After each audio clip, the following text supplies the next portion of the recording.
Please subscribe and press the bell icon to get latest updates of নির্ঝরের স্বপ্ন। আপনারা শুনছেন কাহানি।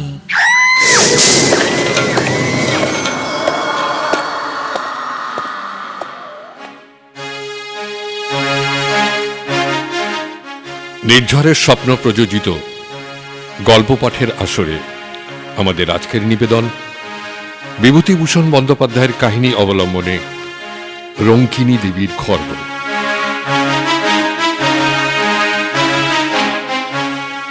শুরু হচ্ছে গল্প রঙ্কিনী দেবীর খর্গ।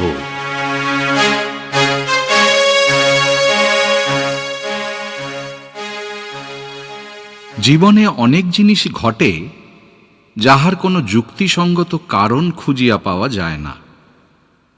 তাহাকে আমরা অতি প্রাকৃত বলিয়া অভিহিত করি। জানি না, হয়তো খুঁজিতে জানিলে তাহাদের সহজ ও সম্পূর্ণ স্বাভাবিক কারণ বাহির করা যায়। মানুষের বিচার বুদ্ধি ও অভিজ্ঞতালব্ধ কারণগুলি ছাড়া অন্য কারণ হয়তো আমাদের থাকিতে পারে, ইহা লইয়া তর্ক উঠাইব না।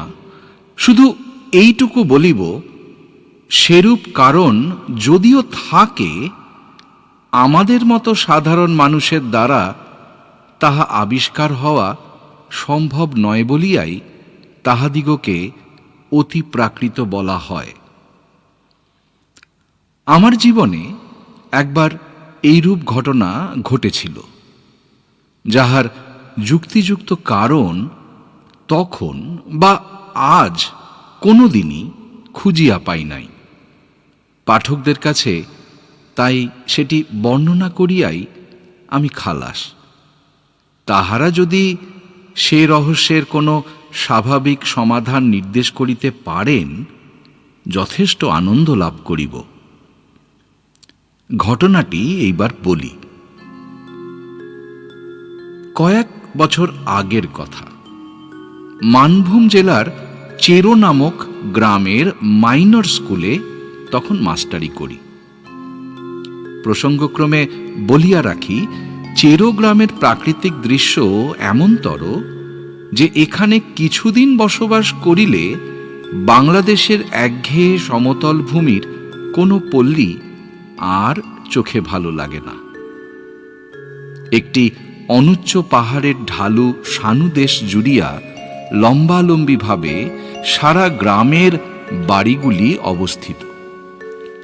সর্বশেষ সারির বাড়িগুলোর খিড়কির দরজা খুললেই দেখা যায় পাহাড়ের উপরকার শাল, মহুয়া, কুরচি, বিশ্ববৃক্ষের পাতলা জঙ্গল। একটি সুবৃহৎ বটগাছ ও তাহার তলায় বাঁধানো বেদি, ছোট বড় শিলাখণ্ড ও ভেলা কাটার ঝোপ। আমি যখন প্রথম ও গ্রামে গেলাম, তখন একদিন পাহাড়ের মাথায় বেড়াইতে উঠিয়া এক জায়গায় শালবনের মধ্যে একটি পাথরের ভাঙা মন্দির দেখিতে পাইলাম। সঙ্গে ছিল আমার দুটি উপরের ক্লাসের ছাত্র, তাহারা মানভূমের বাঙালি। একটা কথা, চেরো গ্রামের বেশিরভাগ অধিবাসী মাদ্রাজি, যদিও তাহারা বেশ বাংলা বলিতে পারে। অনেকে বাংলা আচার ব্যবহারও অবলম্বন করিয়াছে। কি করিয়া মানভূম জেলার মাঝখানে এতগুলি মাদ্রাজি অধিবাসী আসিয়া বসবাস করিল, তাহার ইতিহাস আমি বলিতে পারি না। মন্দিরটি কালো পাথরের এবং একটু অদ্ভুত গঠনের, অনেকটা যেন চাঁচড়া রাজবাড়ির দশমহাবিদ্যা মন্দিরের মতো ধরনটা। এ অঞ্চলে এরূপ গঠনের মন্দির আমার চোখে পড়ে নাই। তাছাড়া মন্দিরটি সম্পূর্ণ পরিত্যক্ত ও বিগ্রহ শূন্য। দক্ষিণের দেওয়ালের পাথরের চাই কিয়দংশ ধসিয়া পড়িয়াছে। দরজা নাই, শুধু আছে পাথরের চৌকাঠ। মন্দিরের মধ্যে ও চারিপাশে বনতুলসীর ঘন জঙ্গল।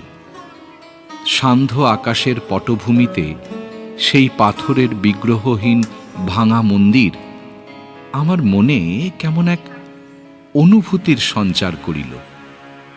আশ্চর্যের বিষয়, অনুভূতিটা ভয়ের। ভাঙা মন্দির দেখিয়া মনে ভয় কেন হইল, এ কথা তারপর বাড়ি ফিরিয়া অবাক হইয়া ভাবিয়াছি। তবুও অগ্রসর হইয়া যাইতেছিলাম মন্দিরটি ভালো করিয়া দেখিতে। একজন ছাত্র বাধা দিয়া বলিল, যাবেন না স্যার ওদিকে। কেন? জায়গাটা ভালো না, সাপের ভয় আছে সন্ধেবেলা। তাছাড়া লোকে বলে অনেক রকম ভয়ভীত আছে, মানে অমঙ্গলের ভয়। কেউ ওদিকে যায় না। ও, ওটা কি মন্দির? ওটা রঙ্কিনী দেবীর মন্দির স্যার। রঙ্কিনী দেবী? কিন্তু আমাদের গাঁয়ের বুড়ো লোকেরাও কোনোদিন ওখানে পুজো হতে দেখেনি। আচ্ছা। মূর্তিও নেই বহুকাল। ওই রকম জঙ্গল হয়ে পড়ে আছে আমাদের বাপ ঠাকুরদার আমলের আগে থেকে। চলুন স্যার, নামি। চলুন চলুন। ছেলেটা যেন একটু বেশি তাড়াতাড়ি করিতে লাগিল নামিবার জন্য। রঙ্কিনী দেবী বা তাহার মন্দির সম্বন্ধে দু একজন বৃদ্ধ লোককে ইহার পর প্রশ্ন করিয়াছিলাম, কিন্তু আশ্চর্যের বিষয় লক্ষ্য করিয়াছি, তাহারা কথাটা এড়াইয়া যাইতে চায়। আমার মনে হইয়াছে রঙ্কিনী দেবী সংক্রান্ত কথাবার্তা বলিলে তাহারা ভয় পায়। আমিও আর সে বিষয়ে কাহাকেও কিছু জিজ্ঞাসা করা ছাড়িয়া দিলাম। বছরখানেক কাটিয়া গেল। স্কুলে ছেলে কম, কাজকর্ম খুব হালকা। অবসর সময়ে এ গ্রাম ও গ্রাম বেড়াইয়া এই অঞ্চলের প্রাচীন পট, পুঁথি, ঘট ইত্যাদি সংগ্রহ করিতে লাগিলাম। এ বাতিক আমার অনেক দিন হইতেই আছে, নতুন জায়গায় আসিয়া বাতিকটা বাড়িয়া গেল। চেরোগ্রাম হইতে মাইল ৫-৬ দূরে জয়চণ্ডী পাহাড়। এখানে খাড়া উঁচু একটা অদ্ভুত গঠনের পাহাড়ের মাথায় জয়চণ্ডী ঠাকুরের মন্দির আছে। পৌষ মাসে বড় মেলা বসে। বিএনআর লাইনের একটা ছোট স্টেশনও আছে এখানে। এই পাহাড়ের কাছে একটা ক্ষুদ্র বস্তিতে কয়েক ঘর মানভূম প্রবাসী উড়িয়া ব্রাহ্মণের বাস। ইহাদের মধ্যে চন্দ্রমোহন পাণ্ডা নামে একজন বৃদ্ধ ব্রাহ্মণের সঙ্গে আমার খুব আলাপ হইয়া গেল। তিনি বাঁকা বাঁকা মানভূমের বাংলায় আমার সঙ্গে অনেক রকমের গল্প করিতেন। পট এবং পুঁথি সংগ্রহের অবকাশে আমি জয়চণ্ডীতলা গ্রামে চন্দ্রমোহন পাণ্ডার নিকট বসিয়া তাহার মুখে এদেশের কথা শুনিতাম। চন্দ্রপাণ্ডা আবার স্থানীয় ডাকঘরের পোস্টমাস্টারও। এদেশে প্রচলিত কত রকম আজগুবি ধরনের সাপের, ভূতের, ডাকাতের ও বাঘের গল্প যে বৃদ্ধ পাণ্ডার মুখে শুনিয়াছি, এবং এইসব গল্প শুনিবার লোভে কত আষাঢ়ের ঘন বর্ষার দিনে বৃদ্ধ পোস্টমাস্টারের বাড়িতে গিয়া যে হানা দিয়াছি, তাহার হিসেব দিতে পারিব না। মানভূমের এইসব অরণ্য অঞ্চল সভ্য জগতের কেন্দ্র হইতে দূরে অবস্থিত। এখানকার জীবনযাত্রাও একটু স্বতন্ত্র ধরনের।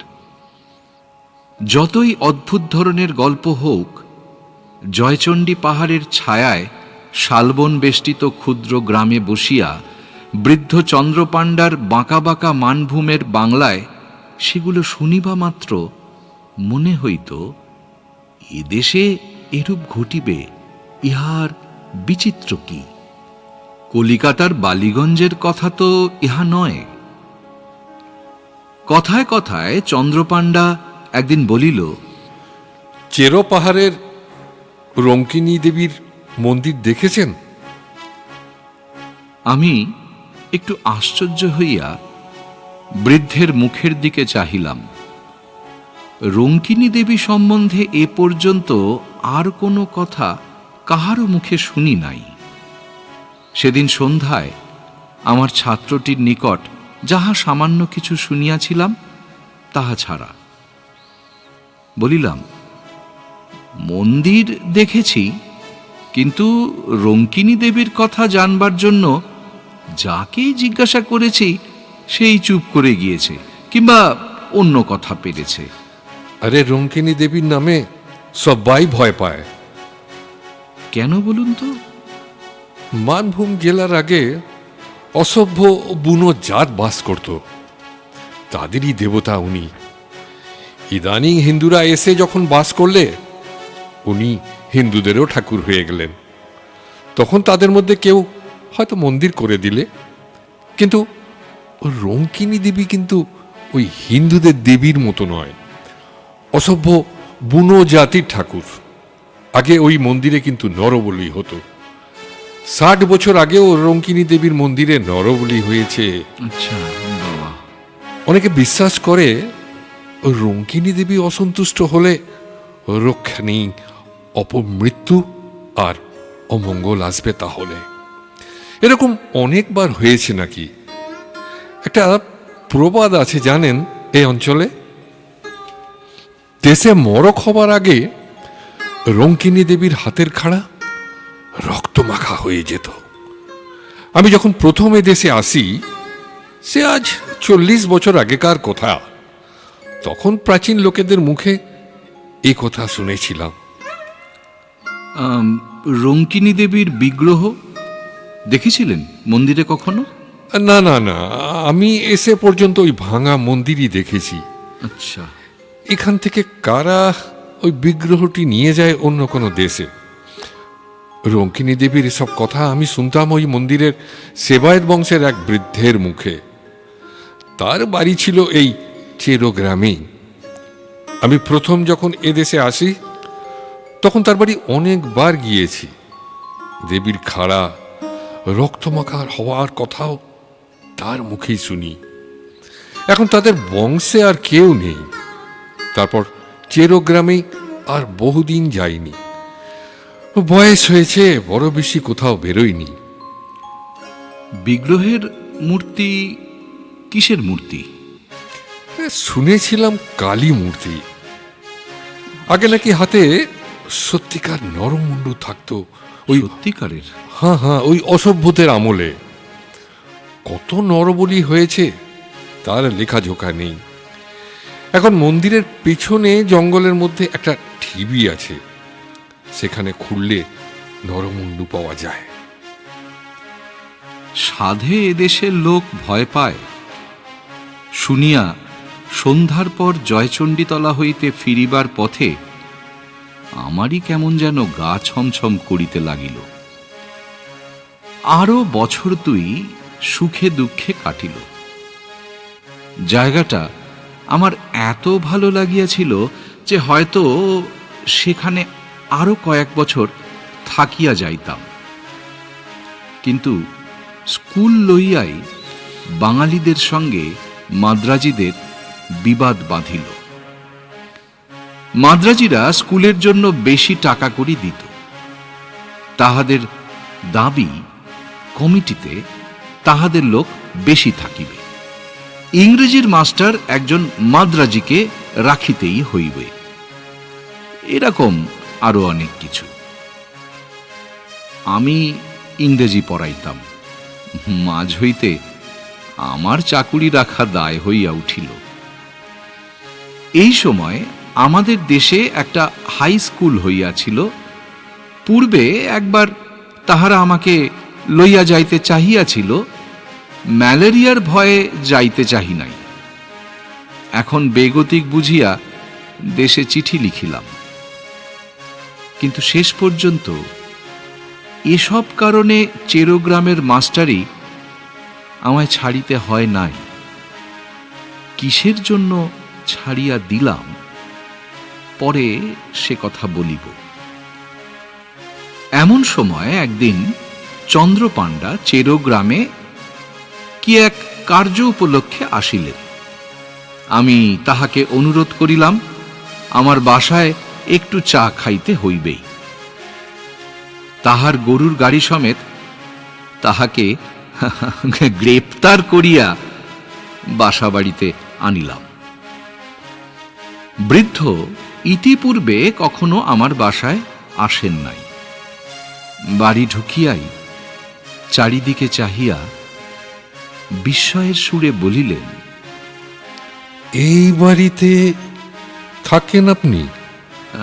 আগে হ্যাঁ, ছোট্ট গাঁ, বাড়ি তো পাওয়া যায় না। আগে স্কুলের একটা ঘরে থাকতাম। এই বছরখানেক হলো স্কুলের সেক্রেটারি রঘুনাথন এটা ঠিক করে দিয়েছেন। পুরনো আমলের পাথরের গাঁথুনি বাড়ি, বেশ বড় বড় 3টি কামরা, একদিকে একটা যাতায়াতের বারান্দা, জবরদস্ত গরম, যেন খিলজিদের আমলে দুর্গ কি জেলখানা। হাজার ভূমিকম্পেও এ বাড়ির একটু চুনবালি খসাইতে পারিবে না। বৃদ্ধ বসিয়া আবার বাড়িটার চারিদিকে চাহিয়া দেখিতে লাগিলেন। ভাবিলাম বাড়িটার গড়ন তাহার ভালো লাগিয়াছে। বলিলাম, সেকালের গড়ন, খুব টনকো, আগাগোড়া পাথরের। আরে না না, সেজন্য নয়। আমি এ বাড়িতে প্রায় 30 বছর আগে যথেষ্ট যাতায়াত করতাম। হ্যাঁ, বলেন কি? হ্যাঁ, এই বাড়ি হলো রঙ্কিনী দেবীর সেবায়েত বংশের। আচ্ছা, ওদের বংশে এখন আর কেউ নেই। আপনি যে এই বাড়িতেই আছেন তা তো জানতাম না। তা বেশ বেশ বেশ, অনেক দিন পরে এ বাড়িতে ঢুকলাম কি না, তাই বড় অদ্ভুত লাগছে। তখন বয়স ছিল 30, আর এখন প্রায় 60। তারপর অন্যান্য কথা আসিয়া পড়িল। চা পান করিয়া বৃদ্ধ গরুর গাড়িতে গিয়া উঠিলেন। আরও বছরখানেক কাটিয়াছে। দেশের স্কুলে চাকুরির আশ্বাস পাইলেও আমি এখনো যাই নাই, কারণ এখানকার বাঙালি মাদ্রাজি সমস্যা একরূপ মিটিয়া আসিয়াছে। আপাতত আমার চাকুরিটা বজায় রহিল বলিয়াই তো মনে হয়। চৈত্র মাসের শেষ। 5-6 ক্রোশ দূরবর্তী এক গ্রামে আমারই এক ছাত্রের বাড়িতে অন্নপূর্ণা পুজোর নিমন্ত্রণ রক্ষা করিতে গিয়াছিলাম। মধ্যে রবিবার পড়াতে শনিবার গরুর গাড়ি করিয়া রওনা হই। রবিবার ও সোমবার থাকিয়া মঙ্গলবার দুপুরের দিকে বাসায় আসিয়া পৌঁছিলাম। বলা আবশ্যক, বাসায় আমি একাই থাকি। স্কুলের চাকর রাখহরিকে আমি সঙ্গে করিয়া লইয়া গিয়াছিলাম। বাহিরের দরজার তালা খুলিয়াই সে বলিয়া উঠিল, কিসের রুক্ত? দেখুন দেখুন। প্রায় চমকিয়া উঠিলাম। তাই বটে, বাহিরের দরজার চৌখাটের ঠিক ভিতর দিক হইতে রক্তের ছাপ উঠান বহিয়া যেন চলিয়াছে। একটানা ধারা নয়, ফোঁটা ফোঁটা রক্তের একটা অবিচ্ছিন্ন সারি, একেবারে টাটকা রক্ত। এই মাত্র সদ্য কাহারও মুন্ডু কাটিয়া যেন লইয়া যাওয়া হইয়াছে। আমি তো অবাক, কিসের রক্তের ধারায়, কোথা হইতেই বা আসিল? 2-3 দিন তো বাসা বন্ধ ছিল। বাড়ির ভিতরের উঠোনে রক্তের দাগ আসে কোথা হইতে? তাহার উপর সদ্য তাজা রক্ত। অবশ্য কুকুর, বিড়াল ও ইঁদুরের কথাও মনে পড়িল। এক্ষেত্রে পড়াই স্বাভাবিক। চাকরকে বলিলাম, এই দেখ তো রে, রক্তটা কোন দিকে যাচ্ছে? এই নিশ্চয়ই ওই হুলো বেড়ালটার কাজ। রক্তের ধারা গিয়াছে দেখা গেল সিঁড়ির নিচের চোরা কুঠুরির দিকে। ছোট্ট ঘর, ভীষণ অন্ধকার, এবং যত রাজ্যের ভাঙা চোরা পুরনো মালে ভর্তি বলিয়া আমি কোনোদিনই চোরা কুঠুরি খুলি নাই। চোরা কুঠুরির দরজা পার হইয়া বন্ধ ঘরের মধ্যে রক্তের ধারাটার গতি দেখিয়া ব্যাপার কিছুই বুঝিতে পারিলাম না। কতকাল ধরিয়া ঘরটা বাহির হইতে তালাবন্ধ। যদি বিড়ালের ব্যাপার হয়, বিড়াল ঢুকিতেও তো ছিদ্রপথ দরকার হয়। চোরা কুঠুরির তালা লোহার শিকের চার দিয়া খোলা হইল। আলো জ্বালিয়া দেখা গেল ঘরটায় পুরনো ভাঙা তোবড়ানো টিনের বাক্স, পুরনো ছেঁড়া গদি, খাটের পায়া, মরিচা ধরা সরকি, ভাঙা টিন, শাবল প্রভৃতি ঠাসা বোঝাই। ঘরের মেঝেতে সোজা রক্তের দাগ এক কোণের দিকে গিয়াছে। রাখহরি খুঁজিতে খুঁজিতে হঠাৎ চিৎকার করিয়া বলিল, এ কি বাবু, এদিকে কি করি এমন ধারা রক্ত লাগিল বুটে? কি হয়েছে? দেখুন, দেখেন দেখেন কাণ্ডটা বাবু, দেখেন। তারপর সে একটা জিনিস হাতে লইয়া বাহিরে আসিতে তাহার হাতের দিকে চাহিয়া আমি চমকিয়া উঠিলাম। একখানা মরিচা ধরা হাতলবিহীন ভাঙা খাড়া বা রামদা, আগার দিকটা চওড়া ও বাঁকানো, ফলাটা তার রক্তে টকটকে রাঙা। একটু রক্ত নয়, ফলাতে আগাগোড়া রক্ত। মনে হয় যেন খাড়াখানা হইতে টপ টপ করিয়া রক্ত ঝরিয়া পড়িবে। সেই মুহূর্তে একসঙ্গে আমার অনেক কথা মনে হইল। 2 বৎসর পূর্বে চন্দ্রপাণ্ডার মুখে শোনা সেই গল্প।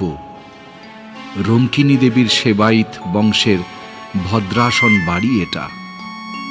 পুরনো জিনিসের গুদাম এই চোরা কুঠুরিতে রঙ্কিনী দেবীর হাতের খাড়াখানা তাহারাই রাখিয়াছেন হয়তো।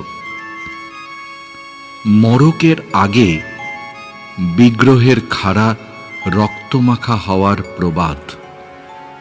আমার মাথা ঘুরিয়া উঠিল। মরক কোথায় ভাবিতে পারিতাম যদি সময় পাইতাম সন্দেহ করিবার, কিন্তু তাহা পাই নাই।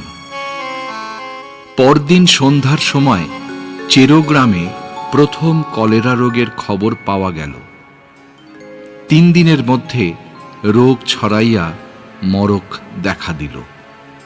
প্রথমে চেরো, তারপর পাশের গ্রাম কাজরায়, ক্রমে জয়চণ্ডীতলা পর্যন্ত মরক বিস্তৃত হইল।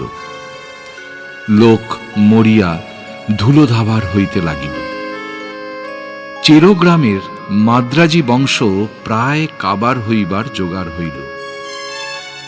মরকের জন্য স্কুল বন্ধ হইয়া গেল। আমি দেশে পলাইয়া আসিলাম। তারপর আর কখনো চেরোতে যাই নাই। গ্রীষ্মের বন্ধের পূর্বেই দেশের স্কুলের চাকুরিটা পাইয়াছিলাম। সেই হইতে রঙ্কিনী দেবীকে মনে মনে ভক্তি করি। তিনি অমঙ্গলের পূর্বাভাস দিয়া সকলকে সতর্ক করিয়া দেন মাত্র। মূর্খ জনসাধারণ তাহাকেই অমঙ্গলের কারণ ভাবিয়া ভুল বোঝে।